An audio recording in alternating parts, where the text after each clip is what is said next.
अस्सलाम वालेकुम। चलिए आज हम लोग स्टार्ट करते हैं NCERT class 9th chapter number 8 चतुर्भुज क्वाड्रिलेटरल। ठीक है, पूरी डिटेल्स के साथ हम लोग आज शुरू करने वाले हैं क्लास 9 का चैप्टर नंबर 8। ठीक है, आपको मैं बता दूं कि 6 से 7 पीएम शाम में आपका क्लास 10th का बैच चलता है और इंशाल्लाह आज से 7 से 8 क्लास 9th का बैच चलेगा मैथमेटिक्स का एनसीईआरटी। ठीक है, तो चलिए हम लोग स्टार्ट करते हैं NCERT class 9th chapter number 8 जिसका नाम है क्या, चतुर्भुज, और इंग्लिश में इसको हम लोग बोलते हैं क्वाड्रिलेटरल। ठीक है, अभी हम लोग पढ़ेंगे बेसिक्स, चतुर्भुज के बेसिक पढ़ेंगे। अच्छा, आज वाले लेक्चर में हम लोग क्या क्या पढ़ने वाले हैं उसको समझ लीजिए। आज वाले लेक्चर में हम लोग पढ़ेंगे चतुर्भुज होता क्या है, चतुर्भुज से रिलेटेड टर्म्स, जैसे चतुर्भुज में भुजा क्या होता है, शीर्ष क्या होता है, साइड क्या होता है, वर्टेक्स क्या होता है, ठीक है, डायगोनल क्या होता है, ऑपोजिट एंगल क्या होता है, ये सब पढ़ेंगे। फिर उसके बाद हम लोग पढ़ेंगे चतुर्भुज के प्रकार, टाइप्स ऑफ एंगल। ठीक है, सॉरी, टाइप्स ऑफ क्वाड्रिलेटरल, चतुर्भुज कितने प्रकार के होते हैं वो हम लोग पढ़ने वाले हैं। तो चलिए बगैर देरी के हम शुरू करते हैं। चतुर्भुज, नाम से ही पता चल रहा है चतुर्भुज, चार भुजा, चार भुजा। जैसे त्रिभुज है, त्रिभुज नाम से कैसे पता चल रहा है, तीन भुजा, ट्रायंगल, इंग्लिश में उसको बोलते हैं ट्रायंगल, हिंदी में बोलते हैं इसको त्रिभुज। तो नाम से ही पता चल रहा है ट्राई एंगल, तीन एंगल वाला, हिंदी से पता चल रहा है त्रिभुज, तीन भुजा वाला। उसी तरह चतुर्भुज जो है नाम से ही पता चल रहा है चतुर्भुज, चार भुजा वाला। इंग्लिश में देखा जाए तो क्वाड्रिलेटरल, क्वाड, क्वाड का मतलब होता है चार और लिटरल का मतलब होता है साइड, भुजा। चार भुजा वाले को हम लोग क्या बोलते हैं, क्वाड्रिलेटरल बोलते हैं। अच्छा, चार भुजा बनता है किस कैसे फिगर में, इस तरह का फिगर में चार भुजा बना है। तो चतुर्भुज का जो डिफिनेशन है, चतुर्भुज कैसे कहते किसे है, क्वाड्रिलेटरल कहते किसे है, तो बड़ा सिंपल सा डिफिनेशन मैंने अपने लैंग्वेज में लिखा हुआ है। एक बंद फिगर जो चार रेखा खंडों से घिरा हो उसे हम लोग क्या बोलते हैं, चतुर्भुज कहते हैं। ठीक है, अब आपको समझ में नहीं आ रहा होगा कि रेखा खंड क्या होता है, तो समझ लीजिए। ये होता है रेखा, रेखा क्या होता है, दोनों तरफ बढ़ते ही चला जाता है अनंत तक। और ये होता है रेखाखंड, रेखाखंड क्या होता है, ये रेखा का टुकड़ा होता है, लाइन का पार्ट होता है। ठीक है, ये हो गया रेखाखंड। ठीक है, तो चतुर्भुज का डिफिनेशन क्या कह रहा है कि एक बंद फिगर, फिगर कैसा होना चाहिए, बंद होना चाहिए, कहीं से खुला नहीं होना चाहिए, ओपन नहीं होना चाहिए। एक बंद फिगर जो चार रेखाखंडों से घिरा हो उसे चतुर्भुज कहते हैं। ये बंद है, ठीक है, बंद है, कहीं से खुला नहीं है। ठीक है, यहाँ पे हल्का सा लग रहा है खुला, लेकिन ये खुला नहीं है, ये बंद है। कितने रेखाखंडों से घिरा हुआ है, एक, दो, तीन और चार। तो ये चतुर्भुज हुआ कि नहीं, बाय डिफिनेशन ये चतुर्भुज हुआ। एक बंद फिगर जो चार रेखाखंडों से घिरा उसे हम लोग क्या बोलते हैं, चतुर्भुज कहते हैं। अब हम लोग पढ़ने वाले हैं चतुर्भुज से रिलेटेड टर्म्स। ठीक है, जैसे हम लोग पढ़ेंगे भुजा क्या होता है, शीर्ष क्या होता है, विकर्ण क्या होता है, आसन भुजाएं क्या होती हैं, सम्मुख भुजाएं क्या होती हैं, कोण क्या होती हैं, सम्मुख कोण क्या होते हैं, अपोजिट एंगल क्या होते हैं, एडजेसेंट एंगल क्या होते हैं, ये सब हम लोग पढ़ने वाले हैं। चतुर्भुज का पहले हम लोग नाम देना सीख लें, नाम कैसे दिया जाता है। ठीक है, जैसे इस चतुर्भुज का नाम देना है, इसको जरा मैं बड़ा साइज में बना दे रहा हूं। एक चतुर्भुज मैंने बना दिया थोड़ा लार्ज साइज में, बड़े साइज में, ए बी सी और डी, इसको हम लोग पढ़ेंगे चतुर्भुज ए बी सी डी, चतुर्भुज ए बी सी डी। अब पढ़ने के बहुत सारे तरीके हैं। कोई बच्चा बोलेगा सर मैं तो इसको पढ़ूंगा ए बी सी डी, कोई बच्चा बोलेगा नहीं मैं तो पढ़ूंगा बी सी डी ए, कोई बच्चा बोलेगा नहीं मैं तो पढ़ूंगा सी डी ए बी, कोई बोलेगा नहीं मैं तो पढ़ूंगा डी ए बी सी, चतुर्भुज डी ए बी सी। तो पढ़ने के अलग अलग तरीके हैं, आपकी मर्जी जैसे पढ़िए, लेकिन उल्टा सीधा नहीं पढ़ना है। ऐसे नहीं पढ़ देना है कि चतुर्भुज बी डी सी ए, ये पढ़ने का तरीका क्या हो गया, गलत हो गया। आपको चतुर्भुज को पढ़ना है कैसे, या तो क्लॉकवाइज या तो एंटी क्लॉकवाइज। क्लॉकवाइज क्या होता है, जैसे घड़ी की सुई ऐसे चलती है ना, इस तरह घड़ी की सुई ऐसे चलती है, तो इसी को हम लोग बोलते हैं क्लॉकवाइज, घड़ी के सुई की दिशा में। अगर ऐसे आप चल रहे हैं इस तरह तो ये घड़ी की दिशा के खिलाफ हो गया, घड़ी की दिशा के विपरीत, इसको बोलते हैं एंटी क्लॉकवाइज। अगर आप ऐसे चल रहे हैं तो इसको बोलते हैं क्लॉकवाइज, या अगर आप ऐसे चल रहे हैं तो इसको बोलते हैं एंटी क्लॉकवाइज। तो चतुर्भुज का नाम देना है तो आपको क्लॉकवाइज चलना है या एंटी क्लॉकवाइज। ठीक है, क्लॉकवाइज में कैसे नाम देंगे इस चतुर्भुज का, इसको हम बोलेंगे चतुर्भुज एबीसीडी, चतुर्भुज एबीसीडी। देखिए अब मैं बार बार चतुर्भुज लिखूंगा नहीं, एक छोटा सा चतुर्भुज बना दूंगा क्वाड्रिलेटरल, उसको पढ़ूंगा मैं चतुर्भुज। तो इसको नाम कैसे दे सकते हैं, चतुर्भुज ए बी सी डी। मेरा मन के नाम देंगे नहीं, ऐसे नहीं दूंगा इस चतुर्भुज का नाम, इसका नाम दूंगा मैं चतुर्भुज B C D A, B C D A. अच्छा देखो जी, मैं ऐसे बढ़ रहा हूँ ना, तो ये एंटी क्लॉक हुआ, ये क्या हुआ, एंटी क्लॉक, यहाँ पे एंटी क्लॉकवाइज, और इधर आपको नाम देके दिखाऊंगा क्लॉकवाइज। ठीक है, तो चतुर्भुज बी सी डी ए भी हम बोल सकते हैं, हम बोल सकते हैं चतुर्भुज सी डी ए बी भी बोल सकते हैं, चतुर्भुज C D A B, C D A B, ठीक है। मेरा मन किया नहीं चतुर्भुज डी ए बी सी भी बोल दूं, डी ए बी सी, नाम देने के बहुत सारे तरीके हैं, ठीक है। मेरा मन के नहीं, मैं चतुर्भुज का नाम ऐसे नहीं जाऊंगा, इस तरह दूंगा क्लॉकवाइज। तो हम लोग ऐसे भी बोल सकते हैं चतुर्भुज D C B A, D C B ए। इस चतुर्भुज का नाम ऐसे भी दे सकते हैं चतुर्भुज C B A D, C B A D. बाकी का आप दे सकते हैं, समझ में आ गया ना। हाँ, बस उल्टा सीधा नहीं देना है, या तो क्लॉकवाइज देना है या तो एंटी क्लॉकवाइज। उल्टा सीधा नहीं देना है कि ए सी बी डी, चतुर्भुज ए सी बी डी, ये गलत हो जाएगा, ठीक है, बिल्कुल गलत हो जाएगा। तो इसको मैं मिटा रहा हूं। चतुर्भुज का नाम कैसे देना है, या तो आपको क्लॉकवाइज देना है या तो एंटी क्लॉकवाइज, और मिस नहीं करना है कोई भी। ऐसा नहीं कि कूद फान के इधर उधर जाना है, ऐसा बिल्कुल नहीं करना है। इस वाले को मैं मिटा रहा हूं, जो क्या पढ़ना था वो। चलिए अब हम लोग आते हैं चतुर्भुज से रिलेटेड टर्म्स, ठीक है। चतुर्भुज से रिलेटेड क्या क्या टर्म है, क्या क्या पद है, उसको हम लोग पढ़ेंगे। भुजा क्या होता है वो देखो जी, जो चार रेखाखंड मिलकर चतुर्भुज बनाते हैं, ये चतुर्भुज है, ठीक है। अब मैं बार बार चतुर्भुज लिखूंगा नहीं, आपको शुरू में ही बता दे रहा हूं। एक छोटा सा चतुर्भुज का फिगर बना दूंगा और उसको हम लोग पढ़ेंगे क्या, चतुर्भुज पढ़ेंगे। भुजा क्या होता है चतुर्भुज में, तो जो चार रेखाखंड मिलकर चतुर्भुज बनाते हैं ना, उन्हें भुजा कहते हैं। यहाँ पे चतुर्भुज जो बन रहा है, कौन कौन रेखाखंड मिलकर बना रहा है, ए बी, रेखाखंड ए बी, रेखाखंड बी सी, रेखाखंड सी डी और रेखाखंड डी ए। तो यहाँ चतुर्भुज के भुजा क्या हुए, बोलिए, ए बी, बी सी, ठीक है, सी डी और डी ए बोलिए, चाहे ए डी बोलिए, आपकी मर्जी है, ठीक है। हम डी ए बोले या ए डी बोले, ए बी बोले चाहे बी ए बोले, बात सेम है। तो चतुर्भुज का भुजा समझ गए, यही चारों क्या है, चतुर्भुज की भुजाएं हैं। शीर्ष क्या होता है, वर्टेक्स, वर्टेक्स क्या होता है, एक से ज्यादा को वर्टिसेस बोलते हैं, एक रहता है तो वर्टेक्स बोलते हैं। तो शीर्ष वर्टिसेस क्या होता है, जिस पॉइंट पर चतुर्भुज की दो भुजाएं आकर मिलती हैं उस पॉइंट को शीर्ष कहते हैं।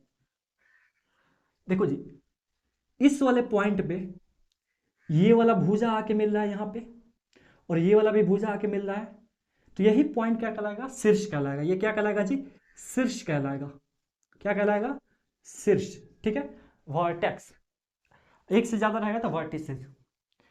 इस वाले पॉइंट पे देखिए, तो ये वाला भुजा और ये वाला भुजा आके मिल रहा है कि नहीं, तो ये पॉइंट भी क्या हो गया, शीर्ष हो गया। ये पॉइंट जो है, ये कोना जो है, देखिए तो इस पॉइंट पे ये वाला भुजा और ये वाला भुजा आके मिल रहा है कि नहीं, तो ये भी आपका क्या होगा, शीर्ष हो गया। इस वाले पॉइंट पे ये वाला भुजा और ये वाला भुजा आके मिल रहा है कि नहीं, ये भुजा और ये भुजा आके यहां मिल रहे हैं, तो ये भी क्या हो गया, शीर्ष हो गया। तो बड़ा सिंपल सा डिफिनेशन है, जिस पॉइंट पर चतुर्भुज की दो भुजाएं आकर मिलती हैं उस पॉइंट को हम लोग क्या बोलते हैं, शीर्ष कहते हैं, वर्टेक्स कहते हैं, ठीक है। इस पॉइंट पे बताइए, तो ये वाला भुजा आके मिल रहा है ना, इस पॉइंट पे दो भुजाएं आके मिल रही हैं, तो ये भी क्या हो गया, शीर्ष हो गया। और सीधी सी बात है, शीर्ष क्या होता है, अरे चारों कोना को शीर्ष कहते हैं।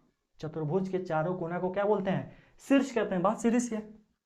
तो यहाँ पे शीर्ष कौन कौन सा है, तो यहाँ पे शीर्ष है आपका ए है, बी है, सी है और क्या है, डी है। ये चतुर्भुज के क्या है, चारों शीर्ष हैं। विकर्ण क्या होता है, तो देखो जी, आमने, विकर्ण को इंग्लिश में बोलते हैं डायगोनल, ठीक है, एस लगा दिया हूं क्योंकि दो गो होता है यहाँ पे। आमने सामने के शीर्ष को जोड़ने वाली रेखाखंडों को विकर्ण कहते हैं। आमने सामने के शीर्ष, ठीक है, ये मैं मिटा रहा हूं। ये वाला और ये वाला आमने सामने है कि नहीं, इसके ठीक सामने ये वाला है, इन दोनों को मिलाइए, तो ये हो गया आपका विकर्ण। आमने सामने के शीर्ष को जोड़ने वाली रेखाखंड, इसको और इसको हम लोग जोड़ देंगे नहीं, ये दोनों आमने सामने था, इन दोनों को जोड़ दिए, तो यही रेखाखंड क्या कहलाती है, चतुर्भुज की विकर्ण कहलाती है, डायगोनल ऑफ क्वाड्रिलेटरल। अच्छा, ये दोनों भी तो आमने सामने हैं, ये दोनों भी तो आमने सामने हैं, बिल्कुल आमने सामने हैं, तो इन दोनों को भी अगर हम जोड़ेंगे तो ये भी क्या हो गया, चतुर्भुज का विकर्ण हो गया। सिंपल सी बात है, अगर अपने लैंग्वेज में बोला जाए भोजपुरी में, तिरछा तिरछी लंबाई को क्या बोलते हैं, विकर्ण बोलते हैं, ठीक है। तिरछा तिरछी लंबाई को क्या बोलते हैं जी, विकर्ण बोलते हैं। वीडियो अच्छा लग रहा हो तो वीडियो को लाइक करें, मेरे चैनल को सब्सक्राइब करें और ज़्यादा से ज़्यादा अपने दोस्तों में शेयर करें जो भी क्लास 9th में है, 8th में है, 10th में है, ठीक है। तो यहाँ पे विकर्ण कौन कौन सा है, बोलिए भाई, विकर्ण का नाम दे दिया जाए। चलिए, विकर्ण ए सी, विकर्ण ए सी, एक और है विकर्ण बी डी, विकर्ण बी डी। आप लिख सकते हैं विकर्ण AC और विकर्ण BD, या सिर्फ AC और BD भी लिख सकते हैं यहाँ पे। आसन भुजाएं क्या होती हैं? एडजेसेंट साइड्स, ठीक है, उसको समझते हैं आसन भुजाएं क्या होती हैं। वो दो साइड्स जिनका एक कॉमन शीर्ष हो, उसे हम लोग क्या बोलते हैं? आसन भुजा कहते हैं। वो दो भुजा जिसमें जिसमें एक कॉमन शीर्ष हो। अच्छा देखो जी, ये वाला भुजा और ये वाला भुजा, इन दोनों भुजा में ये वाला शीर्ष कॉमन है कि नहीं? ये वाला शीर्ष इस भुजा में भी आ रहा है और यही वाला शीर्ष इस भुजा में भी आ रहा है, तो ये दोनों आसन भुजाएं हुई। ये दोनों क्या हुई? आसन भुजाएं हुई। बड़ा सीधा सा डेफिनेशन है, वो दो साइड्स, वो दो भुजाएं जिनका एक कॉमन शीर्ष हो, ठीक है, तो ये दोनों आसन भुजाएं होगी। इन दोनों को देखते हैं हम। अच्छा, इस वाला भुजा और इस वाले भुजा में ये वाला शीर्ष कॉमन है कि नहीं? है। ये शीर्ष इस भुजा में भी आ रहा है और यही शीर्ष इस भुजा में भी आ रहा है, तो ये दोनों भुजाएं भी क्या हुई? आसन भुजाएं हुई। इन दोनों को देखिए जरा, इसको और इसको, ये वाला शीर्ष इस भुजा में भी आ रहा है और यही वाला शीर्ष इस भुजा में भी आ रहा है, तो ये दोनों आसन भुजाएं हुई कि नहीं? आसन भुजाएं हुई। इस वाले शीर्ष को देखिए, ये वाला शीर्ष इस भुजा में भी है और यही वाला शीर्ष इस भुजा में भी है, तो ये दोनों भुजाएं भी क्या हुई? आसन भुजाएं हुई। तो बात सीधी सी अगर हम लोग अपने लैंग्वेज में बोले, देहाती लैंग्वेज में, आसन का मतलब कुछ नहीं होता है, एडजेसेंट का मतलब होता है अगल बगल। आसन का मतलब क्या होता है? अगल बगल। अगल बगल के भुजाओं को हम लोग क्या बोलते हैं? आसन भुजाएं कहते हैं।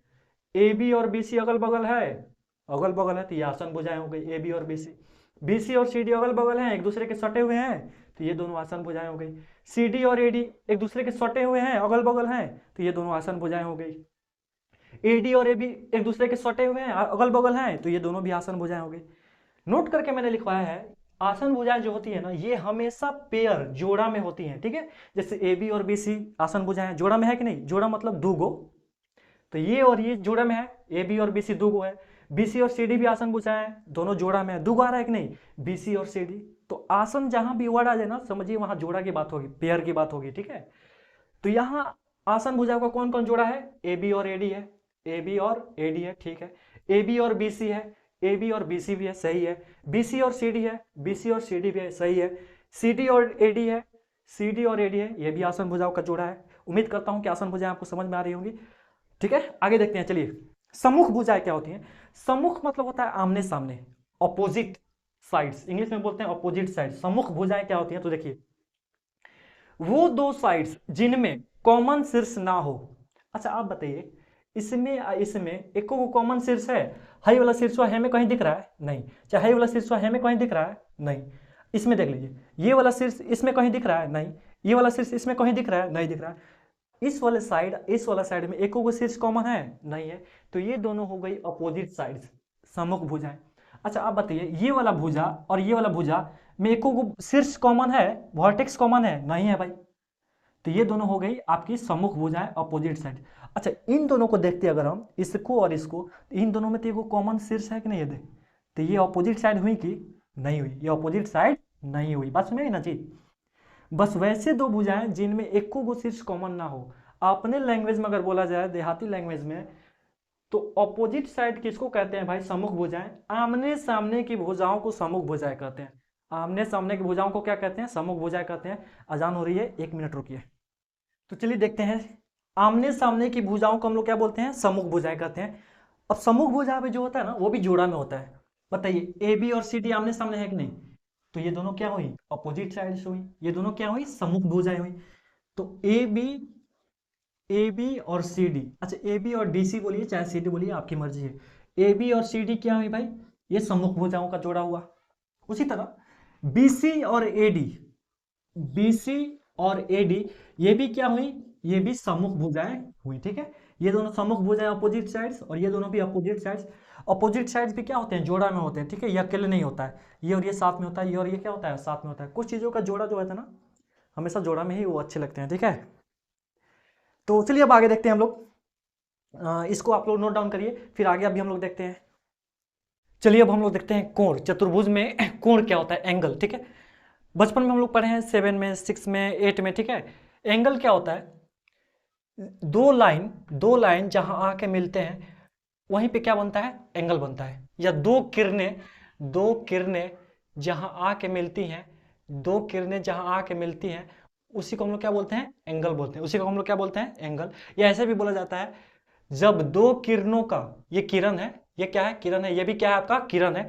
जब दो किरणों का स्टार्टिंग पॉइंट एक ही हो, उस फिगर को हम लोग क्या बोलते हैं? कोण बोलते हैं। क्या बोलते हैं? कोण बोलते हैं। तो चतुर्भुज में कितने कोण होते हैं भाई?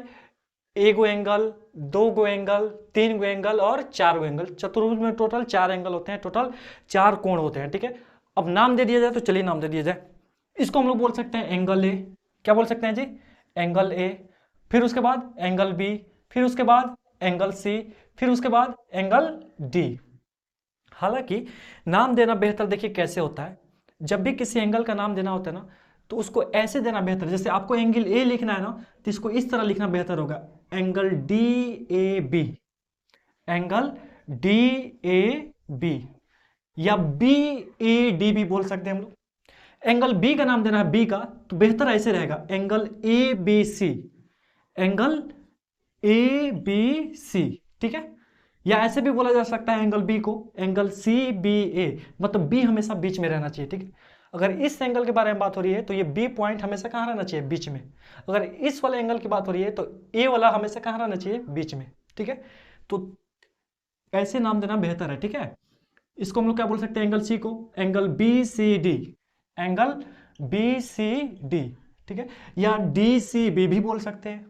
एंगल डी को हम लोग कैसे बोल सकते हैं? Angle A D C, angle A D C, या ऐसे भी बोला जा सकता है एंगल डी को एंगल सी डी ए। ठीक है, इसको बोलते हैं एंगल देने का बेहतर, मतलब ये तरीका है एंगल को, कोण को नाम देने का, ये इसको क्या बोलते हैं? बेहतर तरीका बोलते हैं। चलिए अब हम लोग देखते हैं आसन कोण क्या होता है। कोण तो आप समझ गए, चतुर्भुज में कितने कोण होते हैं? 4 कोण होते हैं। आसन कोण, जब दो कोण में एक कॉमन साइड हो तो उन दोनों को आसन कोण कहते हैं। अच्छा, इस वाला कोण में ये वाला साइड दोनों में कॉमन है कि नहीं? ये वाला साइड इस एंगल में भी आ रहा है और ये वाला साइड इस एंगल में भी आ रहा है, तो ये दोनों कोण आसन कोण हो गए। इस वाला साइड में ये भी एंगल आ रहा है, ये भी एंगल आ रहा है, तो ये दोनों कोण क्या हो गए? आसन कोण हो गए। जब दो कोणों में एक कॉमन साइड हो तो उन दोनों को हम लोग क्या बोलते हैं? आसन कोण बोलते हैं। और अभी मैंने इससे पहले आपको आसन भुजा बताया था। आसन का मतलब होता है अगल बगल। हम लोग ऐसे भी बोल सकते हैं कि अगल बगल के कोणों को क्या बोलते हैं? आसन कोण बोलते हैं। एंगल ए और एंगल बी क्या होगा? आसन कोण होगा। एंगल बी और एंगल सी क्या होगा? आसन कोण होगा। एंगल सी और एंगल डी क्या होगा? आसन कोण होगा। एंगल डी और एंगल ए क्या होगा? आसन कोण होगा। ये अगल बगल है। ठीक है, अगल बगल मतलब सटे हुए। ठीक है, तो जब दो कोण क्या हो? अगल बगल में हो, तो उन दोनों को हम लोग क्या बोलते हैं? आसन कोण बोलते हैं। एंगल बी एंगल डी आसन कोण नहीं हुआ, ये अगल बगल में नहीं ना जी, ये उल्टा अपोजिट में है, तो ये आसन कोण नहीं हुए। सम्मुख भुजाएं किसे कहते हैं? Opposite angles. जब दो एंगल में एक भी कॉमन साइड ना हो तो उन्हें सम्मुख कोण कहते हैं। अच्छा, आप बताइए, इस वाला एंगल में एको गो साइड कॉमन है क्या? अच्छा, इस वाला एंगल का साइड क्या आ रहा है? ये और ये वाला साइड इस एंगल में कहीं दिख रहा है? नहीं, इस एंगल में तो ये दोनों है, इस एंगल में तो ये दोनों है, अलग अलग है। तो जब दो एंगल में एक भी कॉमन साइड ना हो तो उन्हें हम क्या बोलते हैं? सम्मुख कोण बोलते हैं, अपोजिट एंगल बोलते हैं। और अपने भाषा में बोला जाए तो आमने सामने के कोणों को सम्मुख कोण कहते हैं, आमने सामने के कोणों को अपोजिट एंगल कहते हैं। एंगल बी और एंगल डी क्या हुआ? एंगल बी और एंगल डी क्या हुआ? अपोजिट कोण हुए, सम्मुख कोण हुए, अपोजिट एंगल्स। एंगल ए और एंगल सी, एंगल ए और एंगल सी, ये दोनों क्या हुए? ये दोनों भी अपोजिट एंगल हुए, सम्मुख कोण हुए। ठीक है, देखो जी, जहां आसन आ जाए वहां भी वो जोड़ा में होता है वो चीज, जहां सम्मुख आ जाए वो भी क्या होते हैं? जोड़ा में होते हैं। ठीक है, सम्मुख भुजाएं लिख दिया, सॉरी, यहाँ मैंने सम्मुख भुजाएं लिख दिया हुआ है, यहाँ पे रहना चाहिए सम्मुख कोण। क्या रहना चाहिए जी?